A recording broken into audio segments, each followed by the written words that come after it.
Holden Torana GTR-X. Developed by GMH's Advanced Engineering Group, the GTR-X sat on a lightweight space frame and wore a sleek fiberglass body with pop-up headlights, a long pointy nose, and a fastback rear with louvered glass that looked very Italian exotic, except it was designed in Fisherman's Bend, not Turin.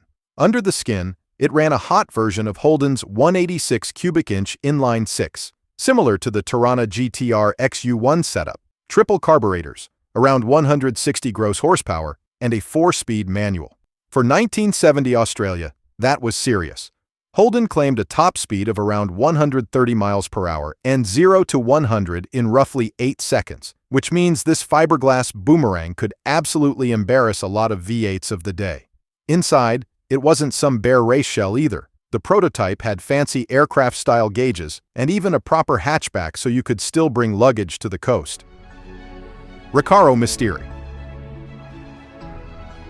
It was a one-off concept from Recaro's Australian arm. Yes, the racing seat people built a whole car, and it debuted at the 1977 Sydney Motor Show as a Euro-style evolution of the Holden Torana. Underneath it was still a Torana LXSS hatchback, but designer PDEvolution gave it a Monza-style nose, pumped guards, and a chopped camtail. Recaro naturally went nuts on the interior. The prototype had plush Recaro buckets, leather trim made in West Germany in a unique green tone, plus 1970s sci-fi touches like digital-style instruments, air conditioning, and stereo. Magazines were so confident it was real that they road-tested the prototype on a Melbourne to Sydney blast and splashed it on their covers like a coming production hero. In the end, cost, politics, and the looming end of V8 Toranas killed the dream. Only one Mystere was ever built, and it still survives in enthusiast hands. Ford Falcon XC Concorde panel van. Built off the XC Falcon panel van platform, Ford Australia's full-size workhorse sold from 1976 to 1979, the Concorde was created by Ford designer PDEvolution and unveiled at the 1977 Melbourne International Motor Show.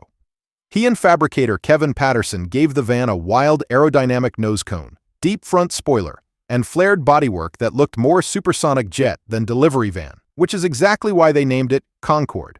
Underneath the drama, it was still an XC Falcon, meaning you could theoretically stuff it with the same Bathurst-bred 5.8-liter Cleveland V8 muscle that helped XC Falcons dominate Australian touring car racing and famously finish 1-2 at Bathurst in 1977.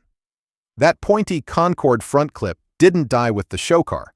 It basically became the nose of Max's black V8 Interceptor in Mad Max. So the world's most famous apocalypse car actually started life on a Ford panel van. HSV HRT Maloo. Unveiled for the 2001 Sydney Motor Show and built in just 4 frantic months, the HRT Maloo wore pumped guards, a ground-hugging stance, and 20-inch magnesium wheels, like a wide-body supercar that accidentally discovered Bunnings. Under its vented bonnet lived the headline act, a Callaway-tuned 6.2-liter LS Series V8, belting out a then-wild 350 kilowatts and 600 newton-meters through a 6-speed manual to the rear wheels, numbers that made Ford and FPV loyalists suddenly very quiet. This is a single hand-built concept, not a numbered run, with which car later estimating its build cost value around 150,000 Australian dollars back in the day. Small money now for the bragging rights of owning the world's angriest wheelbarrow.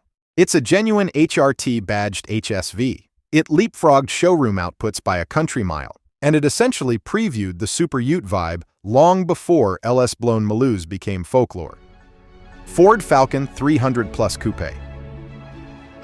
It hit the 2001 Melbourne Motor Show as a sleek 2-door take on the AU Falcon, with stretched doors, a new roofline, and proper-looking rear quarters that made it seem like a real production model instead of a hack job chop.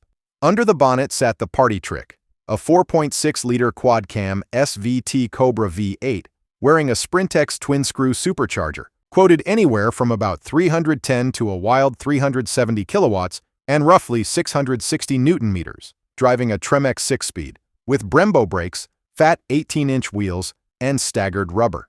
They were claiming 0 to 100 in around 4.6 seconds and quarter miles in the low 12 seconds.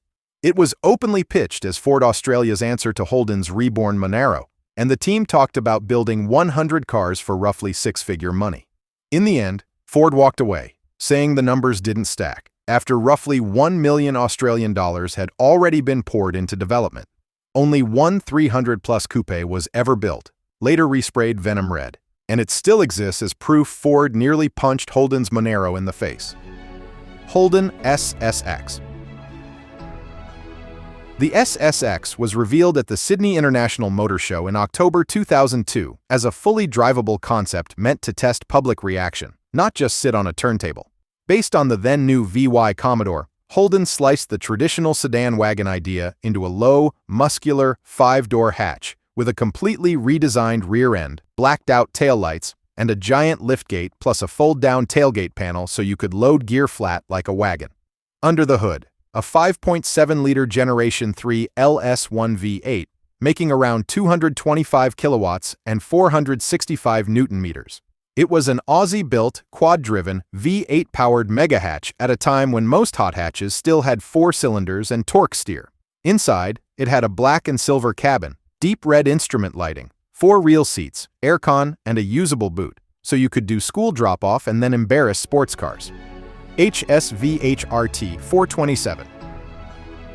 Shown at the 2002 Sydney Motor Show, it was basically a race car with number plates. A 2-door Monaro shell stuffed with a hand-built 7-liter V8 derived from the Corvette C5R Le Mans program, making around 418 kilowatts and 780 newton-meters.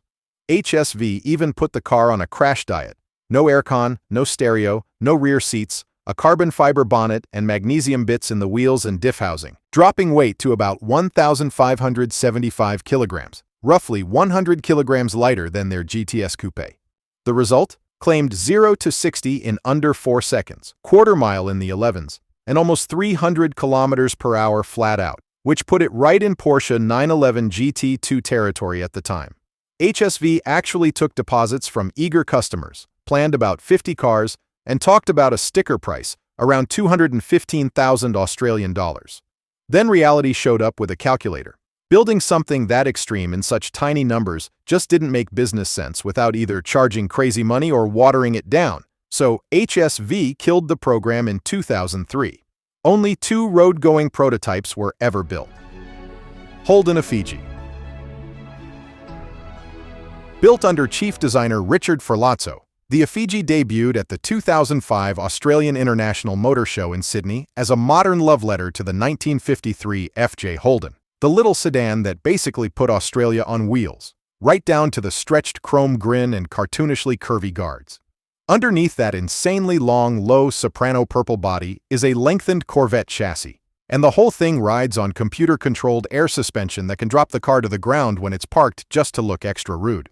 Under the bonnet is the real chaos. A 6-liter LS2 V8 with a Root-style supercharger making around 480 kilowatts and about 775 newton-meters. Inside, it's retro glam meets sci-fi lounge, with cream leather, maple-style wood accents, and a cabin that looks part custom cruiser, part luxury speedboat.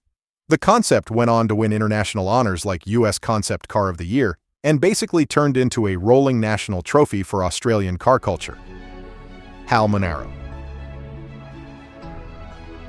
It debuted at the 2009 Melbourne International Motor Show as a one-off street registerable showpiece, not from Holden, but from veteran speed addict Paul Halstead and Autotech boss Bob Roman. Under the bonnet sat a 7-liter Corvette V8 with upgraded Corvette-style hardware, and the team cheerfully described the end result as street-legal but race-ready.